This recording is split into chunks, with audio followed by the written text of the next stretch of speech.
Ok, ahora sí, chévere. Se ve la lámina.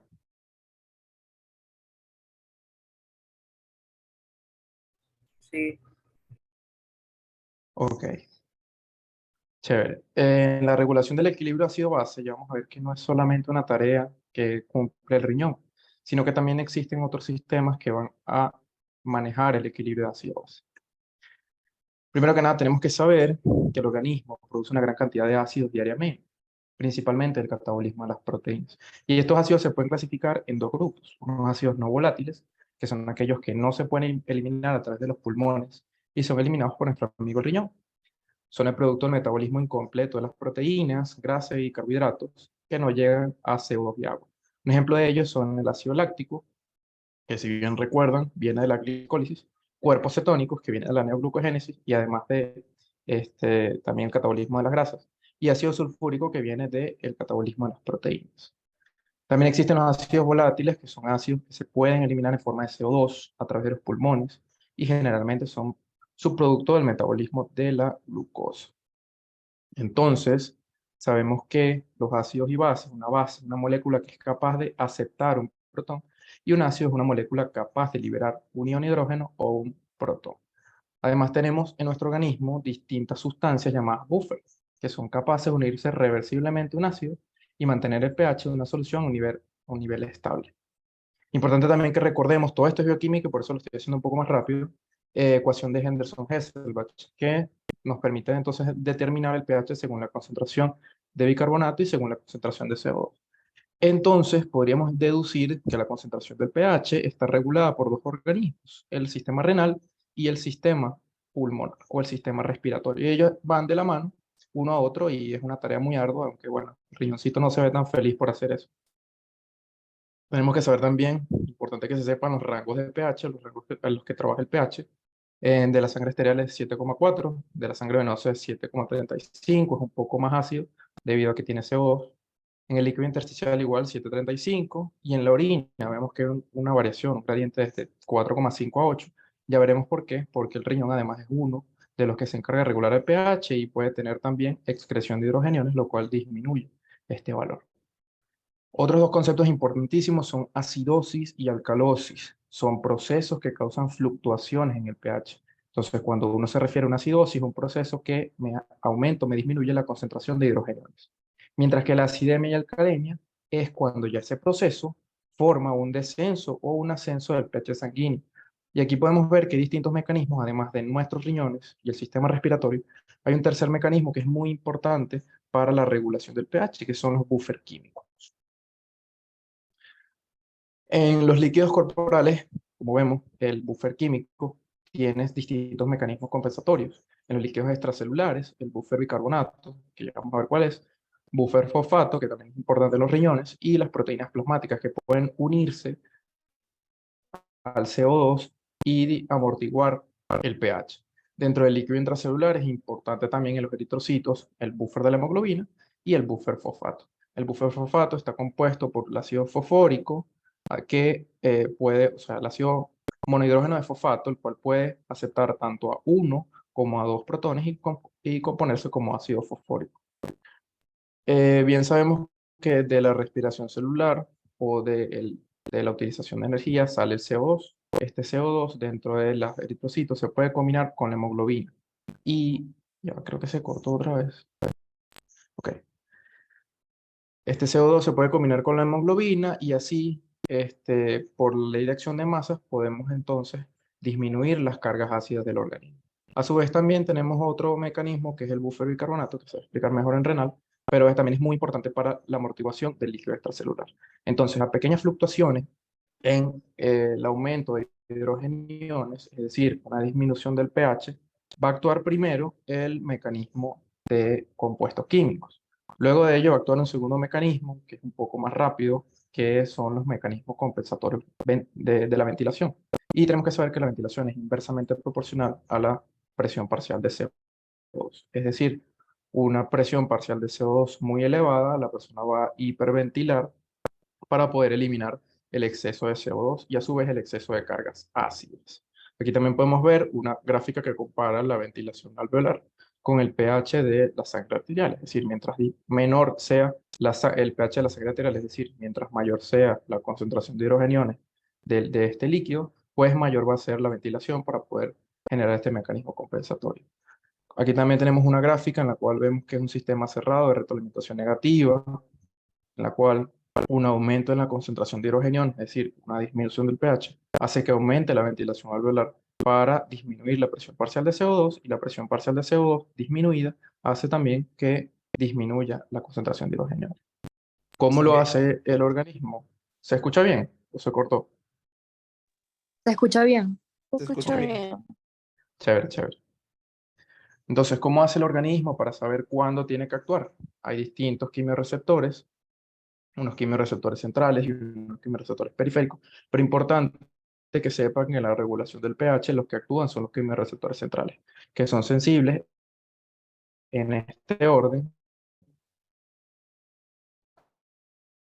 a las concentraciones de acidemia o la disminución de pH, disminuciones de oxígeno y receptores centrales responden a la, pasa que te dice quimiorreceptor periférico y estos actúan con CO2, pero más o menos es lo mismo. Estos quimiorreceptores centrales sensan el aumento de la presión parcial de CO2, por lo tanto se abren canales de potasio, los cuales permiten el paso de potasio dentro de la célula se despolariza y entonces se abren estos canales de calcio que son voltaje dependientes, entra el calcio y al entrar el calcio vienen todas estas rutas que lo que hacen es la exocitosis de distintas neurotransmisores y por eso aumenta la ventilación alveolar. Esto es un quimiorreceptor periférico, pero actúa igualmente tanto el quimiorreceptor periférico como el central. Y un tercer organismo que se encarga de la regulación del pH, la modulación de este, es el riñón, el sistema renal. Aquí vemos cómo la reabsorción es importante, tres sistemas, la secreción de hidrogeniones, que sabemos que los hidrogeniones, o sea, el pH es inversamente a la concentración de hidrogeniones, la reabsorción de HCO3 filtrado y la síntesis de bicarbonato de nodo. Son estos tres sistemas o estos tres mecanismos que tiene el riñón para modificar el pH urinario y por lo tanto modificar el pH de nuestro organismo. Aquí vemos la reabsorción de bicarbonato, esto tienen que aprendérselo también, que el 85% se reabsorbe en los túbulos proximales, en la rama descendente de la CGL ni en la ascendente ocurre nada, y en los túbulos colectores hay el 10%, y luego en el conducto colector un 5%. Entonces nosotros tenemos que ver que tanto la concentración de bicarbonato como la concentración de protones o hidrogeniones va a determinar en qué proceso estamos, si en un proceso de alcalosis o en un proceso de acidosis.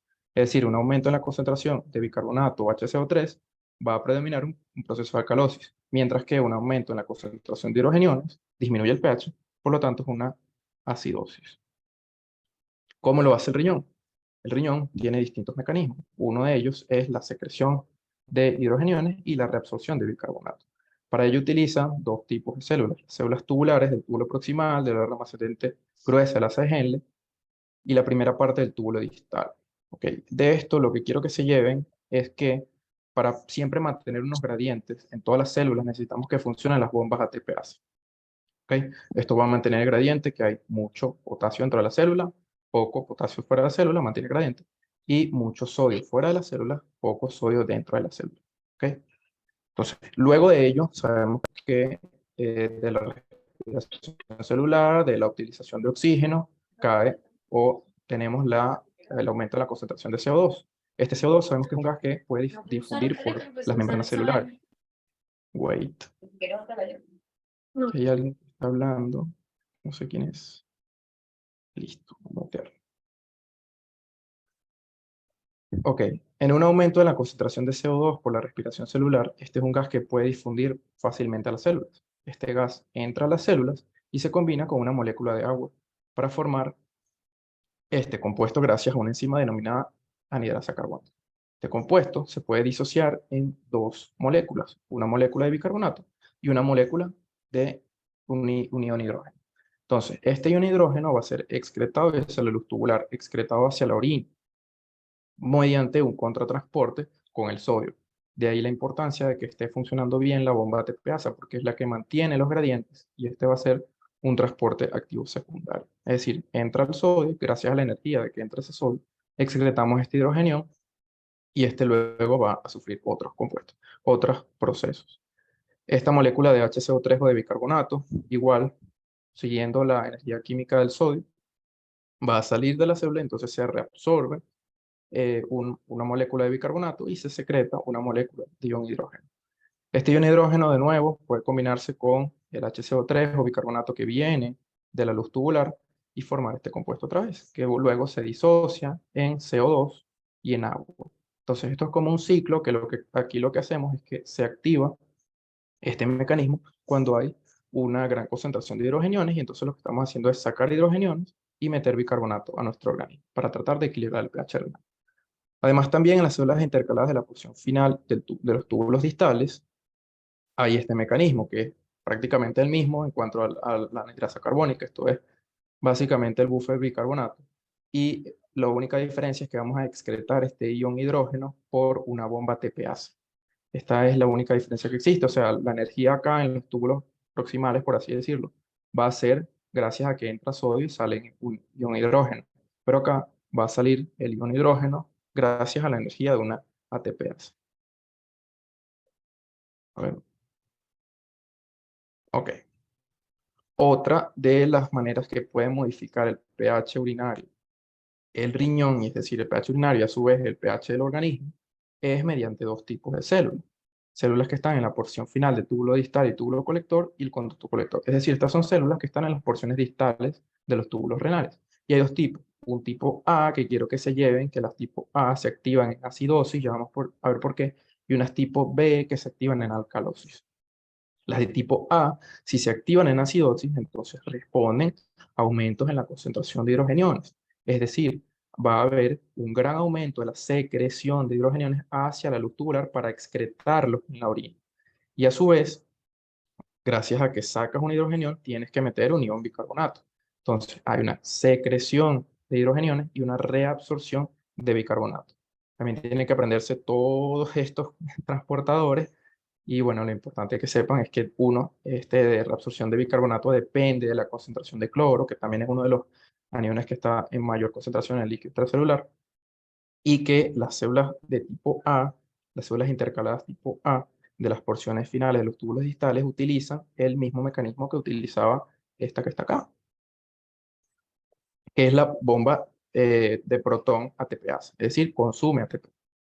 La de tipo B o alcalosis es totalmente lo contrario. Si estamos en un proceso de alcalosis, tenemos una baja concentración de hidrogeniones, una baja concentración de ácidos y por lo tanto tenemos una alta concentración de ion bicarbonato. Entonces lo que vamos a hacer es excretar el bicarbonato igual dependiente de un contratransporte con el cloro y vamos a tratar de reabsorber hidrógeno. Siempre quiero que piensen, quiero que se lleven esta gráfica en la cual tenemos que tener un balance entre la concentración de hidrogeniones que determina el pH y la concentración de bicarbonato, un amortiguador que lo que permite es mantener los niveles de ese pH.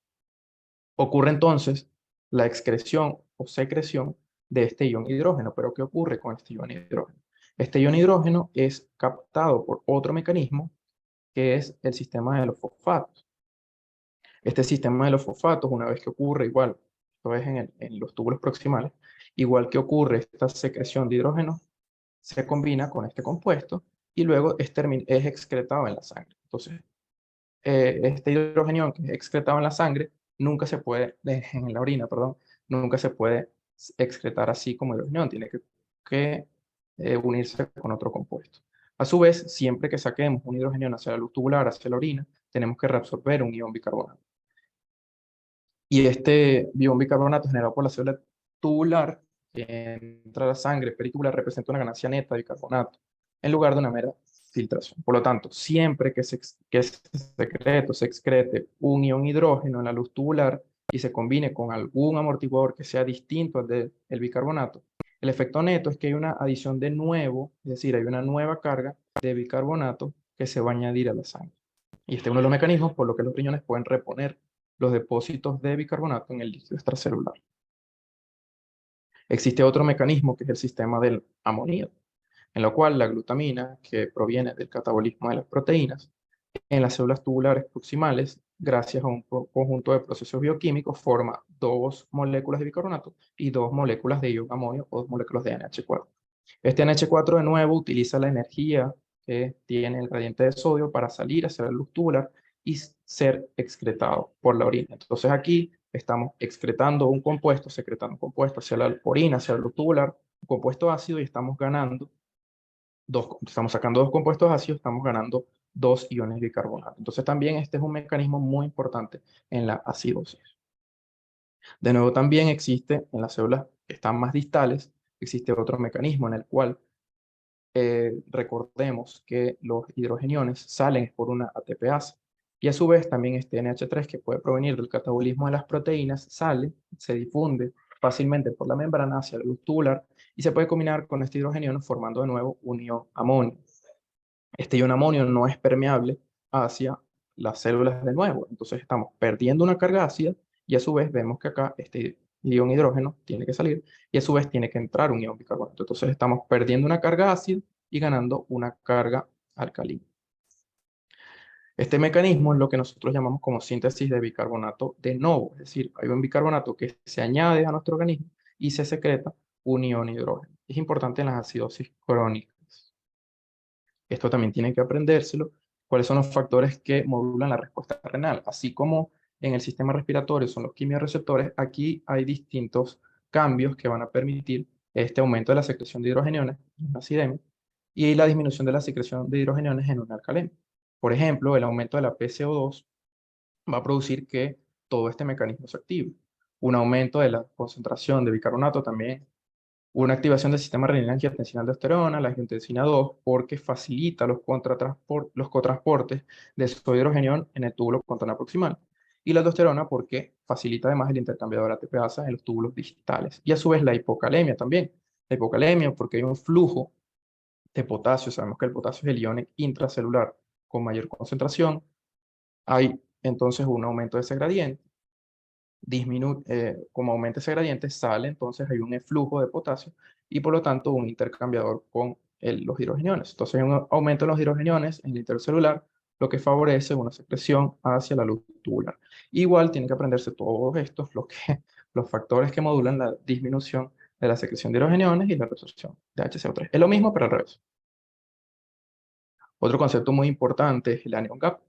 Recordemos que para que se mantenga la electroneutralidad, tienen que existir igual cantidad de iones positivos, igual cantidad de iones negativos. Entonces, esto se mide gracias a la concentración de sodio, la concentración de cloro y la concentración de HCO3 o bicarbonato.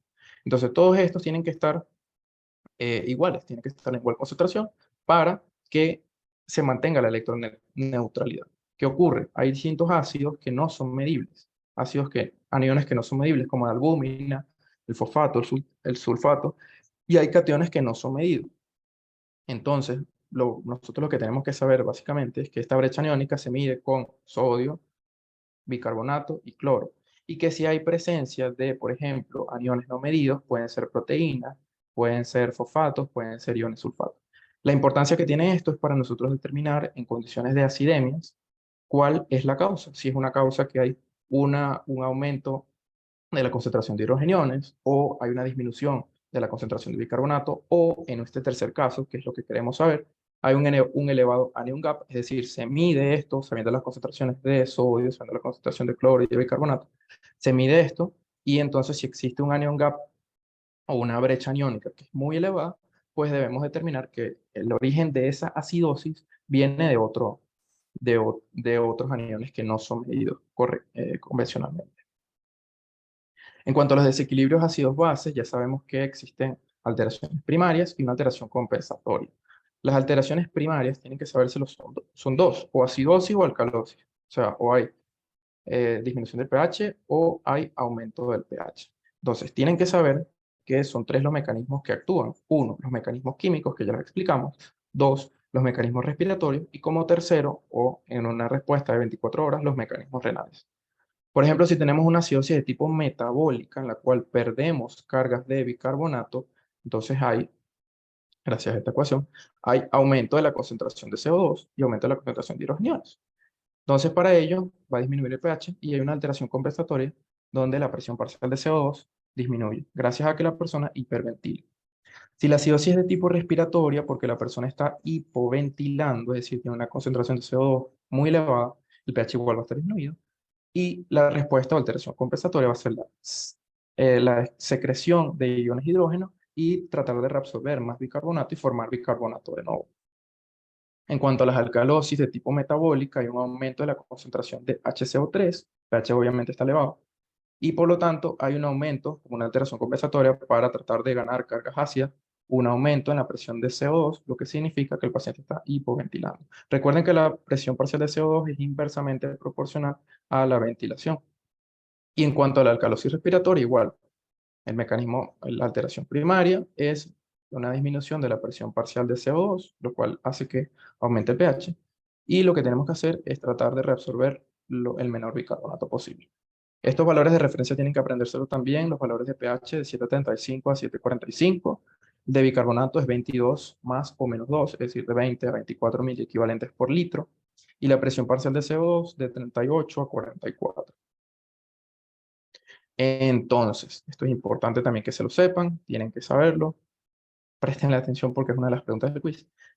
La compensación renal que existe en los desequilibrios. En cuanto a una acidosis, hay una mayor excreción de hidrogeniones, hay una mayor reabsorción de bicarbonato y hay síntesis de bicarbonato de nuevo. Respuesta del riñón ante una alcalosis, hay una menor secreción tubular de hidrogeniones, tratamos de aguantar las cargas ácidas y hay una mayor excreción de HCO3. Recuerden de nuevo que todo esto se hace por las células alfa. Entonces, cuando les pregunten cuáles son las encargadas de todo esto, ustedes van a recordar que son las células alfa que se encargan de excretar hidrogeniones y resolver más HCO3. También pueden revisar este diagrama de Davenport, el cual nos pone en este eje la concentración de bicarbonato y el pH.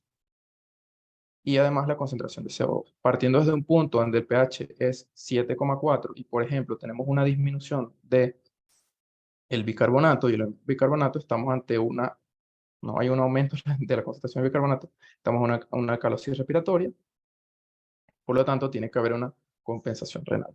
Igual acá es importante que revisen estos dos, no creo que se los vayan a preguntar, pero para entendimiento también pueden revisar bien estas gráficas. Ok,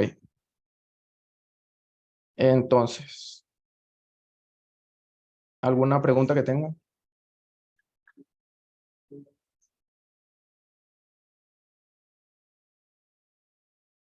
Por ahora no. Ok, y aquí les traigo unos ejercicios que pueden tener para practicar. Si quieren se los dejo en la clase de una vez, pero podemos leerlo. Paciente de 22 años que tuvo emergencia por presentar evacuaciones líquidas incontables de 24 horas de evolución y sus paraclínicos fueron los siguientes. Un pH arterial de 7,32, una PCO2 de 27 mililitros de mercurio y una concentración de bicarbonato de 9 miliequivalentes por litro. Lo primero que tienen que hacer es determinar cómo está el pH. En este caso, ¿cómo está el pH?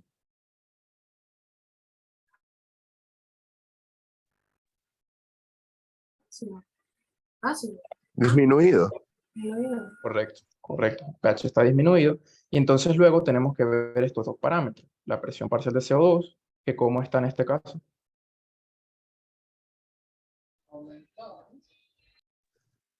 Aumentada. Recuerden que los valores de la presión parcial de CO2 es de 41 más o menos 3, es decir, de 38 a 44. Entonces, en este caso estaría disminuido. Y también la concentración de ion bicarbonato está muy, pero muy disminuida. Aquí lo que ocurre es que el paciente, por presentar evacuaciones líquidas incontables, gracias a la diarrea hay una pérdida de HCO3. Por lo cual, la alteración primaria va a ser esta pérdida de bicarbonato y la alteración compensatoria va a ser que nuestro pulmón o nuestro sistema respiratorio va a hiperventilar para disminuir la presión parcial de CO2 y así mantener el pH. Un paciente de 43 años que acude a la emergencia posterior a vómitos incontables en las últimas 24 horas y sus paraclínicos fueron pH arterial, ¿cómo está? Aumentado. Correcto. Luego tienen que ver entonces la presión parcial de CO2 y la de bicarbonato. ¿Cómo está la presión parcial de CO2?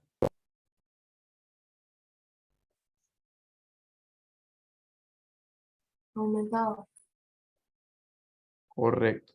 Y luego viene la presión de bicarbonato que también está aumentada. Entonces aquí lo que ocurre es una alteración primaria en la cual hay pérdida de cargas ácidas y por lo tanto el pulmón va a tratar de compensarlo con una hipoventilación para tratar de retener CO2 y por supuesto mantener el pH.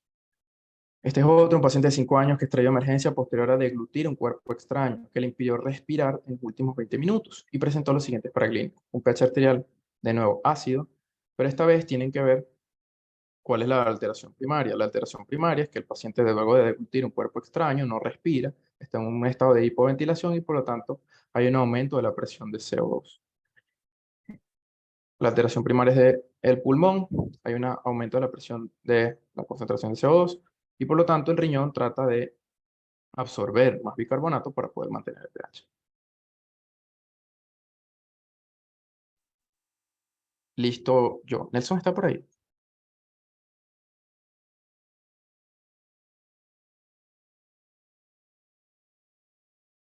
¿Alguna pregunta, alguna duda que tengan acerca de esto?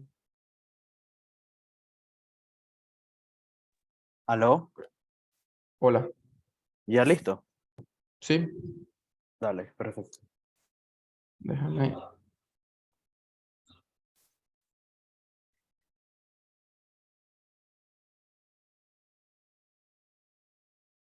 Enzo, ¿me das permiso para Voy a eso. Voy compartir a la eso que no pantalla? sé cómo hacer eso. Voy. Ok, gracias. Nelson.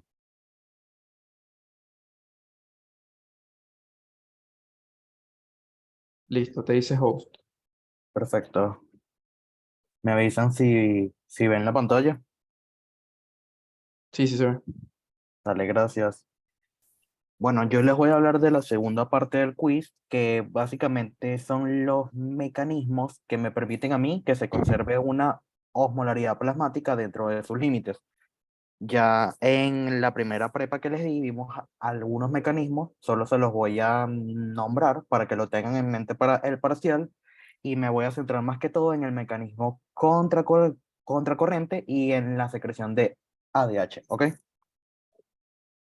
Entonces, tienen que entender de que en nuestro, o sea, nosotros somos un organismo el cual tiene que regular en unos valores muy estrechos, que es entre 280 a 300, la osmolaridad plasmática, porque si no van a venir problemas dentro, o sea, a nivel celular. Entonces, eso se hace primero con una secreción de hormonas, pero en eso también se ve, o sea, por así decirlo, se ve influenciado que es tanta ingesta de agua hay y qué tanta pérdida de agua yo tengo al día. Dentro de las ganancias se puede encontrar que uno consume agua y lo otro es que hay reacciones a nivel celular que me producen agua. Si se acuerdan de bioquímica, creo que la formación de proteínas produce una molécula de agua. Entonces, bueno, esa es una de las reacciones que se dan a nivel celular. Y por su lado también hay pérdidas de agua. Hay unas pérdidas que son, por así decirlo, sensibles, que dentro de ellas está la micción y las heces, y otras que son pérdidas insensibles. Obviamente, cuando yo tengo una diarrea, que técnicamente se puede decir que es el aumento en la frecuencia que uno va al baño o la disminución de la consistencia porque estas se hacen más líquidas, obviamente tengo una pérdida de agua. Y esas son cosas que tienen que entender porque les va a llegar muchos pacientes que vienen deshidratados porque tienen una diarrea, porque hay viejitos que no han tomado agua. Entonces tengan en cuenta de que, bueno, van a haber múltiples procesos que se entrelazan. Y bueno, ya saben que hay dos tipos de compartimientos, el intracelular y el extracelular. Ahora, hay múltiples mecanismos de regulación que me permiten regular, por así decirlo, la volemia y la osmolaridad. Tienen unos locales que están a nivel de la mácula densa, que recuerden que, bueno, la mácula densa básicamente lo que me permite es regular qué tanta filtración hay y por ende qué tanta reabsorción yo tengo a nivel de los túbulos contorneados proximales, ¿ok? También tengo una autorregulación, ¿ok? Que eso es lo que vemos del feedback tubulo-glomerular. También ahí puede estar lo de la teoría miogénica, ¿ok? Y todo lo que vimos para el primer quiz. Luego tenemos un mecanismo osmótico, que es el mecanismo contracorriente, que es simplemente, por así decirlo, va a haber una diferencia de osmolaridad entre la corteza o la médula o las papilas, ¿ok? Por eso se dice que hay un gradiente córtico-medular o un gradiente córtico-papilar. Y que el que exista ese gradiente es lo que me permite que yo reabsorba agua, ¿ok? También tengo otros tipos de regulación, como es el hormonal, que dentro de ellos está el sistema renina, angiotensina y aldosterona. Tengo la ADH o hormona antidiurética, o también la pueden encontrar como arginina vasopresina, o el péptido natriurético atrial, ¿ok?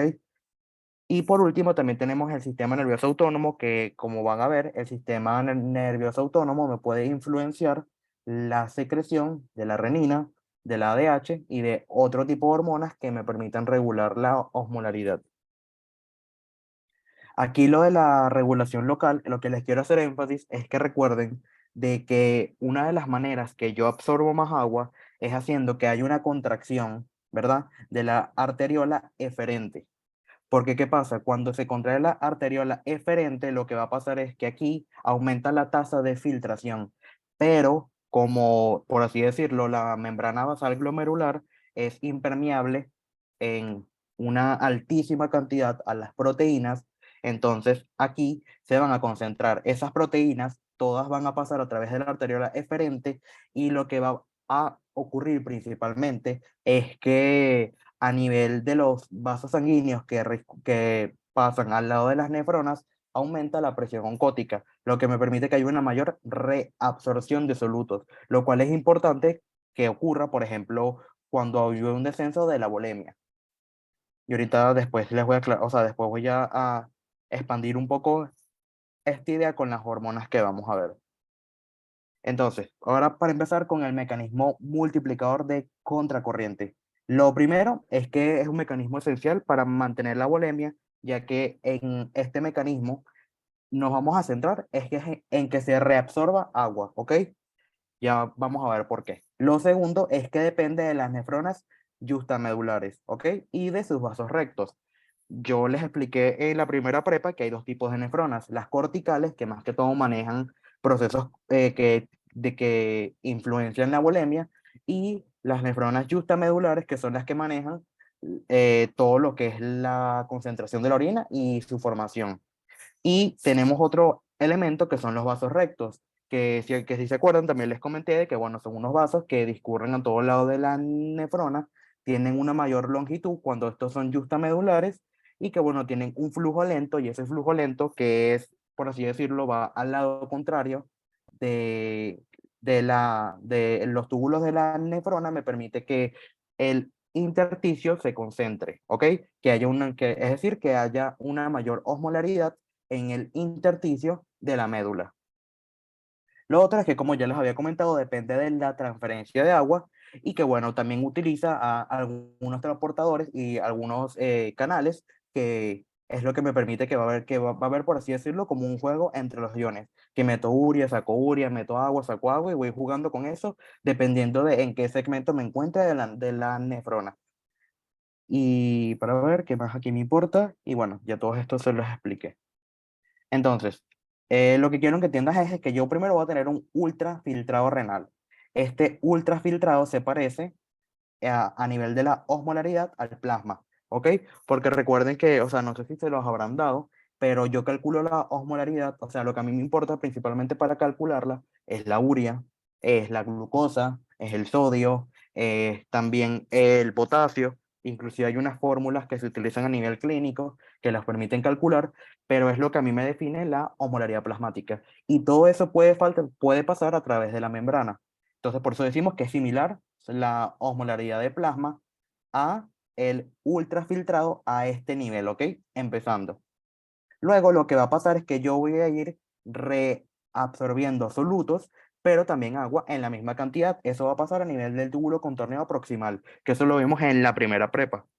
Luego, cuando yo voy empezando por así decirlo, el asa de Henle, que primero voy a tener una porción delgada, aquí lo que va a pasar es algo curioso, porque ese segmento de la nefrona es impermeable a solutos. Cuando digo solutos me refiero a sodio, a potasio, a urea, ¿ok?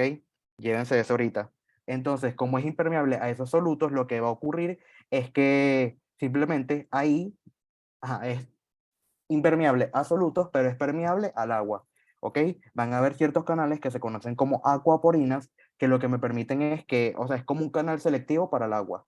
Entonces, lo que va a pasar es que ahí, en esa parte que es la rama delgada descendente, va a haber una, por así decirlo, una movilización de agua, pero los solutos se quedan igual.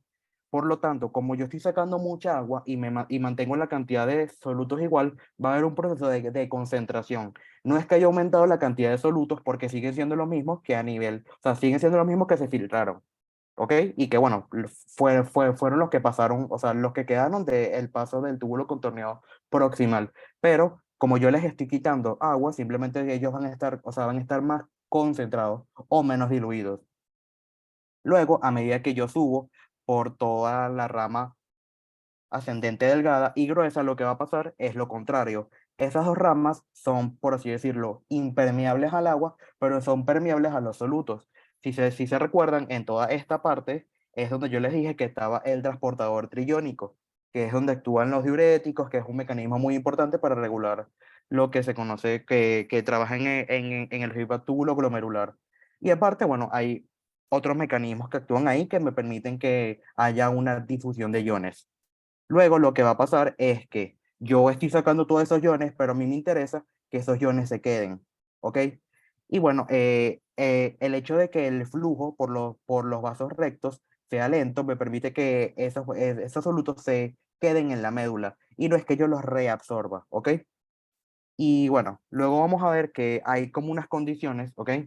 Que ya llegando al túbulo colector, que si yo quiero modificar ese ultrafiltrado, dependiendo, o sea, adecuándolo a mis necesidades metabólicas, es decir, si yo quiero que mi orina sea más concentrada o sea más diluida, esas modificaciones se van a hacer en todo lo que es el túbulo colector y el túbulo contorneado distal, ¿ok? Y bueno, como les expliqué en la primera prepa, ahí van a actuar múltiples hormonas, como es la ADH, la aldosterona, etcétera, etcétera.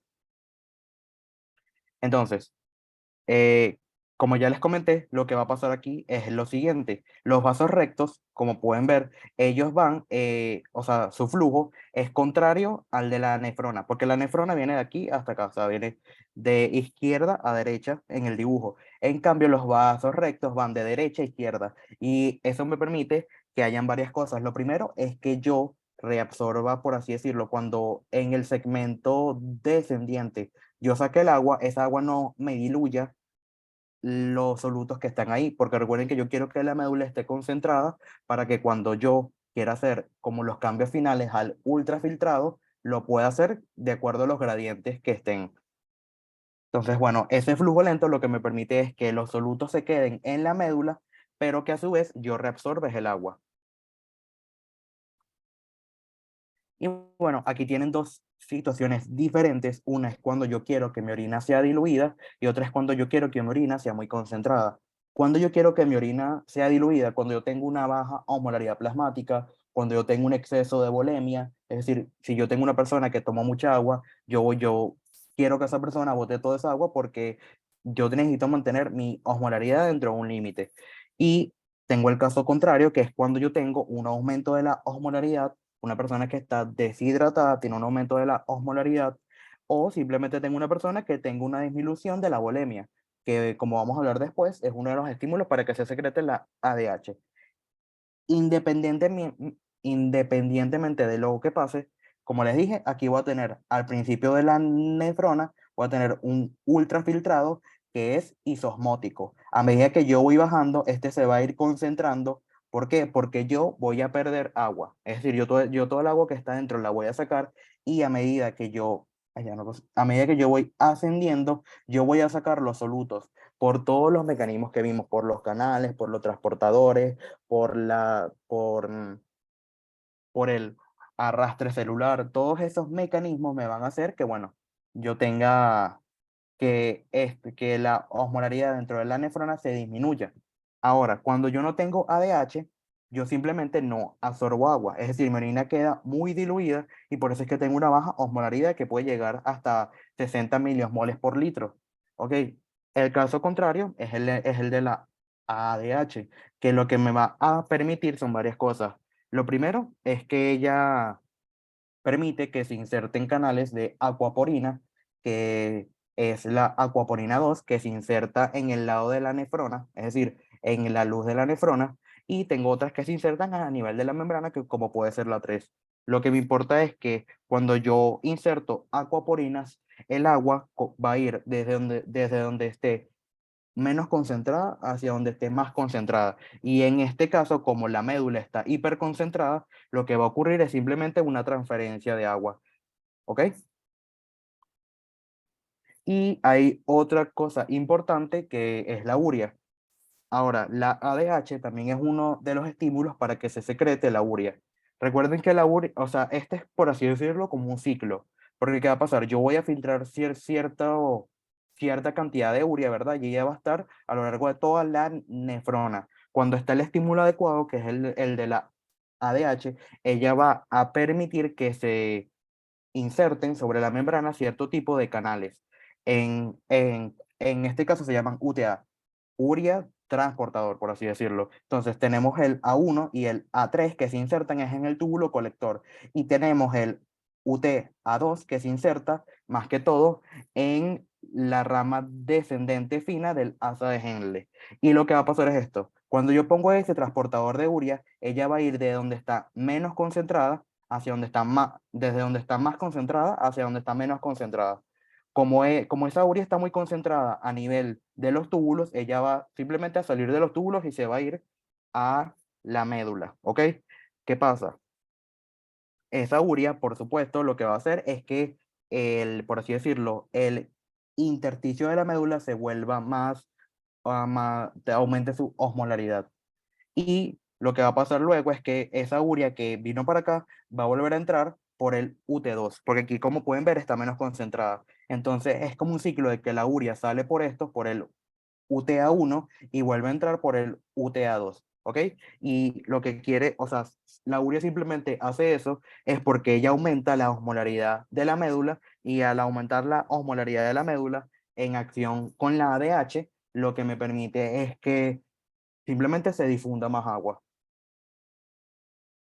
Y bueno, aquí simplemente vamos a repetir todo esto para que ustedes lo vean, porque yo sé que es un poquito difícil verlo a la primera. Entonces, tenemos aquí Pregunta, una... disculpe, Ajá, ¿cuál es la UTA que se activa o algo así por la ADH? tienes dos.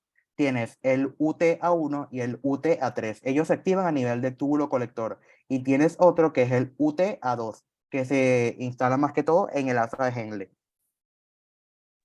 Ok, gracias. De nada.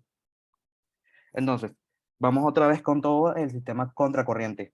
Si yo tuviera, por así decirlo, no simplemente un paso del ultrafiltrado, sin hacerle ningún tipo de modificación, pasaría esto. Los mismos 300, o sea, el mismo líquido que tiene una osmolaridad de 300, es el mismo que saldría. Ahora, yo en este paso número 2, lo que voy a agarrar es simplemente poner estos transportadores, que puede ser, por ejemplo, el transportador triónico. Lo que va a pasar es que mi osmolaridad va a bajar. Estos 300 que venían del túbulo contorneado proximal se vuelven unos 200 porque les estoy sacando iones, ¿ok? Es decir, lo estoy, por así decirlo, lo estoy, que les estoy bajando su osmolaridad. Luego, como pueden ver, si yo aquí, por ejemplo, coloco unas aquaporinas, lo que va a pasar es todo lo contrario. Simplemente van a agarrar y aquí va a haber un flujo desde los 300 hasta los 400, ¿ok? Porque simplemente voy a ir del lado que está más concentrado a donde está menos concentrado. Y eso es algo que yo voy a repetir múltiples veces. Entonces lo voy a repetir una vez, lo voy a repetir dos veces, lo voy a repetir tres veces, que es simplemente que por este lado, que se puede decir que es el asa de Henle, ¿ok? Pero su rama descendente fina, voy a estar sacando agua y por la rama gruesa ascendente voy a estar sacando iones. Y cuando lo hago múltiples veces, esto me va a generar unos gradientes que se mantienen, por así decirlo, fijos a lo largo de toda la nefrona, que es que estoy muy, por así decirlo, cuando yo comparo las dos osmolaridades entre la corteza y la médula, este está, por así decirlo, hiposmolar comparada con esta que está hiperosmolar, ¿ok?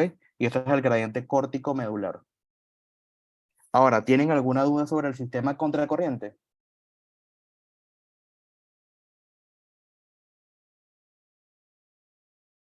Bueno, voy a tomar eso como que no tienen ninguna duda. Y ahora vamos a hablar un poco sobre o sea, vamos a hablar de cómo se regula la osmolaridad a través de la secreción de hormonas. Ahí más que todo participan tres hormonas, que es la hormona antidiurética, tienen el sistema renina, angiotensina, aldosterona y tienen el péptido natriurético atrial. ¿Qué es lo que me importa a mí? Que estas hormonas me modifican un parámetro que es el FeNA, que es la excreción, que es la fracción de excreción del sodio. ¿Ok? ¿Qué me importa a mí? Que van a haber ciertas situaciones, ¿ok? Que me van a aumentar, que por así decirlo, me disminuyen el FeNA. ¿Ok? Porque hay ciertas situaciones que hacen que yo quiera tener una mayor cantidad de sodio en mi organismo.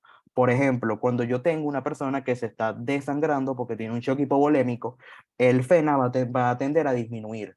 ¿Ok? ¿Por qué? Porque yo quiero tener más sodio porque recuerden que cuando yo absorbo sodio, este va junto con agua. Entonces, cuando yo tengo una persona que se está desangrando, yo quiero que le aumente la tensión, que le aumente todo y eso lo voy a hacer absorbiendo más sodio junto con agua, es decir, me disminuye el FeNA. Y van a haber otras que lo aumentan, o por así decirlo, que favorecen que haya más diuresis, como es el caso del PNA. Van a ver que el PNA se sintetiza, o es una de las moléculas que está cuando hay una, por así decirlo, expansión de la volemia y tengo una sobrecarga de líquido. Eso más que todo, o sea, a nivel que ustedes lo vean, es cuando la persona tiene insuficiencia cardíaca. Entonces, bueno, dependiendo de qué tipo de molécula sea, voy a tener un predominio de acción sobre una parte de la nefrona. Por ejemplo, el sistema simpático actúa a nivel del túbulo contorneado proximal, por todo lo que hemos visto de la mácula densa, de los canales, etc. La angiotensina 2 actúa a nivel también del túbulo contorneado proximal. La angiotensina me permite que se reabsorba sodio y que se excrete potasio, que es un mecanismo que, por lo que yo he leído, no tiene mucho efecto a nivel del pH. El siguiente sí tiene más efecto, que es la aldosterona. Como Enzo bien les explicó, la aldosterona, yo lo veo así, tiene tres funciones. La primera es que ella me reabsorbe sodio, ella me secreta potasio y aparte de todo eso, ella también me secreta protones. Y siempre se lo tienden a preguntar en el parcial. Que una persona que tenga una secreción aumentada de aldosterona, ¿cuáles van a ser los cambios en el pH? Entonces, bueno, ya saben que si yo les digo que tienes una secreción de aldosterona y ella lo primero que hace es que me excreta protones, es que voy a tener una alcalosis, ¿ok? Entonces, así es que lo tienen que sacar. Entonces, ahora, ¿cómo funciona todo esto? Lo que tienen que entender es que la hormona antidiurética tiene dos estímulos. El primero es un aumento de la osmolaridad, que este aumento, cuando es del 1%, ya se activa la secreción de hormona antidiurética. Y el siguiente que tienen es la disminución de la volemia. Ahora, esos dos estímulos no promueven la secreción de la hormona de la misma manera. ¿Por qué? Porque por así decirlo, cuando hay un aumento de la osmolaridad, esta va a tener como un comportamiento bimodal. ¿Por qué? Porque ella, aunque es como, por así decirlo, como el estímulo que me hace que haya más rápida secreción, es el menos potente. En cambio, el de la volemia es un estímulo que tengo que tener una gran disminución de la sangre para que se secrete hormona antidiurética, pero es mucho más potente. Es decir, que se secreta mucha más hormona cuando es una disminución de la volemia. En cambio, cuando hay un aumento de la osmolaridad, se secreta de manera más rápida y, por así decirlo, de menos cantidad. Entonces, ¿qué va a pasar? Hay unos osmoreceptores que están ubicados a nivel del hipotálamo. Recuerden, o no sé si lo han visto en neuro, que hay unas zonas en el hipotálamo que no, por así decirlo, no están protegidas por la barrera hematoencefálica. Una de esas es el órgano subfornical y la otra es la lámina, ay, ya se me olvidó el nombre, es la lámina terminal, ¿ok? Que lo van a ver luego en la unidad de neurofisio que media el proceso de la fiebre. Aquí lo que me importa es que simplemente ahí están ubicados unos osmoreceptores que lo que va a pasar es lo siguiente: cuando hay un aumento de la osmolaridad, como ya saben, va a haber una contracción de la célula porque el agua siempre va a ir de donde está menos concentrada a donde está más concentrada, o sea, tipo la osmolaridad. Entonces, como hay un aumento de la osmolaridad en el líquido extracelular, va a salir agua de la célula y este se va a volver como más chiquito. Y lo que va a pasar es que se activan ciertos tipos de mecanismos celulares que me permiten la liberación de ADH. Y el siguiente es la disminución de la bulimia. Aquí lo que va a pasar es que se activan los vasoreceptores, como vieron en cardio. Ellos están ubicados a nivel del seno carotidio, están ubicados algunos en las aurículas y otros están ubicados a nivel de la aorta. Lo que va a pasar es que estos vasoreceptores sienten una disminución de la presión que le hace la sangre cuando ella está dentro de la arteria, y hace que las células se despolaricen y aquí simplemente se activa el núcleo del tracto solitario y me permite que haya mayor liberación de ADH. ¿Ok? Esto ya lo dije. Ah, bueno, también hay otra cosa que van a ver, que es que cuando hay un aumento de la osmolaridad, da sed. Y bueno, eso se hace a nivel de estos núcleos que quedan, ¿ok?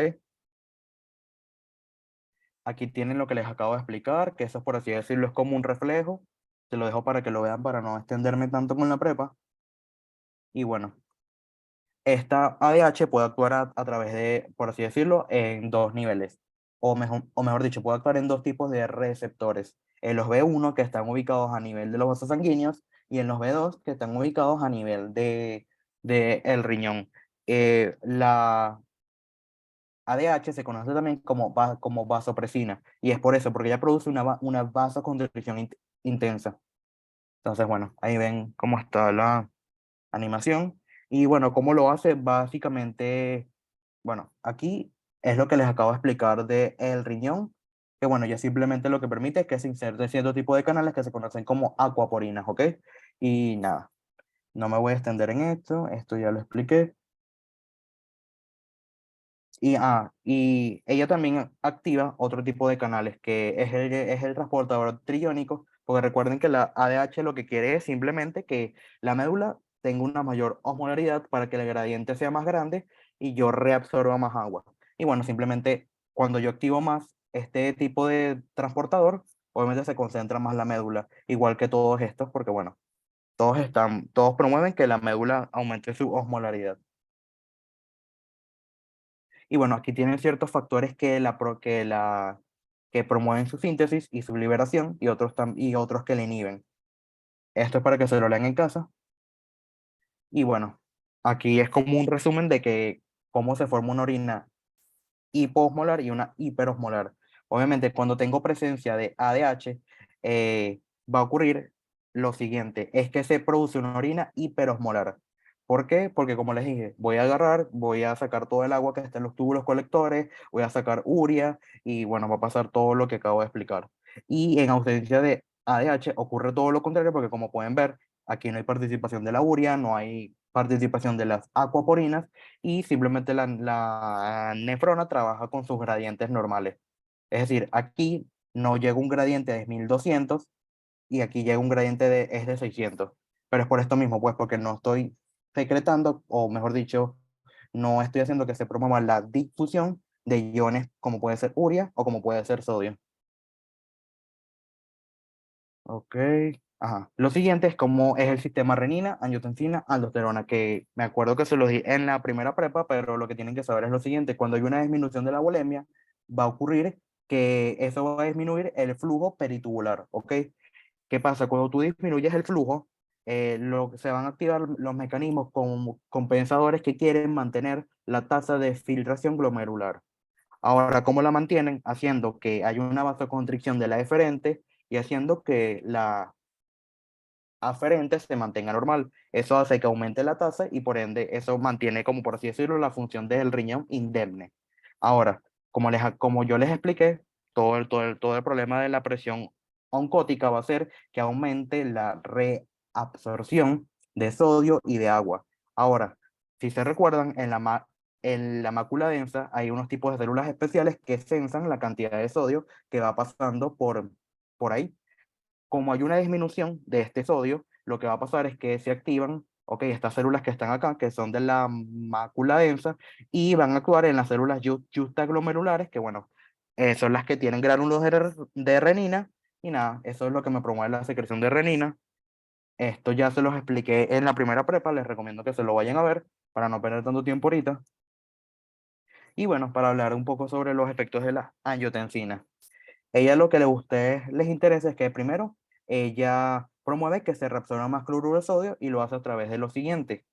Ella promueve que haya más transportador, o mejor dicho, que se inserte más este tipo de transportador en la luz tubular, que me secreta un protón y que me reabsorbe un sodio. Ahora, como les dije, por eso se puede decir que tiene un cierto efecto sobre el pH, pero no es algo muy marcado. Lo siguiente que va a hacer ella es que me permite que haya mayor cantidad de la bomba sodio-potasio ATPasa a nivel luminal. ¿Ok? Y como está a nivel luminal, lo que me importa es que todo el sodio que yo reabsorbo va a salir a al intersticio. Y también, también promueve que se inserten canales sodio bicarbonato, ¿ok? Entonces, como pueden ver, tiene un buen perfil, por así decirlo, metabólico a nivel de el equilibrio ácido-base. Uy. Y bueno, por último, la aldosterona, como les dije, tiene esas tres funciones, ¿ok? Aquí lo pueden ver. Lo que permite es que se inserten estos tipos de canales, que son los ENaC. Van a ver que esos también están en digestivo, que bueno, son canales que lo que hacen es que haya paso de sodio desde la luz tubular hacia las células. Me promueve que también haya una mayor cantidad de bombas en el lado vasolateral y que bueno, se inserten estos tipos de canales de potasio. Para ver, ¿qué más me falta explicar de aquí que no haya explicado? Bueno, ya esto lo expliqué, ahora vamos a hablar un poco sobre el péptido natriurético auricular. Lo primero es que, como les dije, este se sintetiza a nivel del corazón, ¿ok? Y él tiene como estímulo principal un aumento de la volemia. No, no sé si Cristian se los habrá dado, pero eso está más que todo. Hay unos tipos de vasoreceptores que están en las aurículas. Ellos sensan cuando hay una distensión muy grande y bueno, eso es lo que me permite que haya una síntesis del el péptido. Ahora, él tiene varios efectos, que lo primero es que él produce una vasodilatación, que es todo lo contrario a lo que produce la angiotensina. Él también promueve que haya una vasoconstricción de la eferente, ¿ok? Y aparte de todo eso, me inhibe la reabsorción de agua y de sodio, ¿ok? Porque es todo lo contrario a la angiotensina. La angiotensina me promueve que se reabsorba el sodio, en cambio el péptido me promueve que se secrete, es decir, para que yo lo elimine.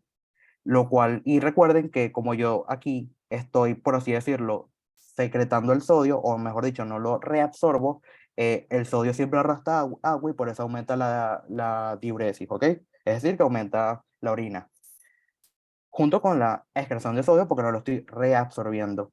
Y bueno, por último, reduce la secreción de ADH, que tiene todos los efectos contrarios, y la renina. Es decir, que se puede decir que es una hormona contrarreguladora de todas las demás que hemos visto. ¿Ok? Y bueno, esta fue la parte de la regulación. ¿Tienen alguna duda?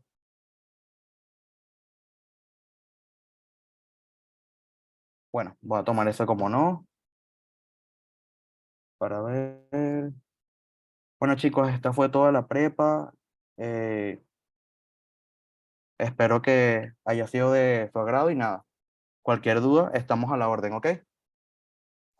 Gracias. Gracias, Nelson. Gracias. De nada, cuídense, feliz tarde.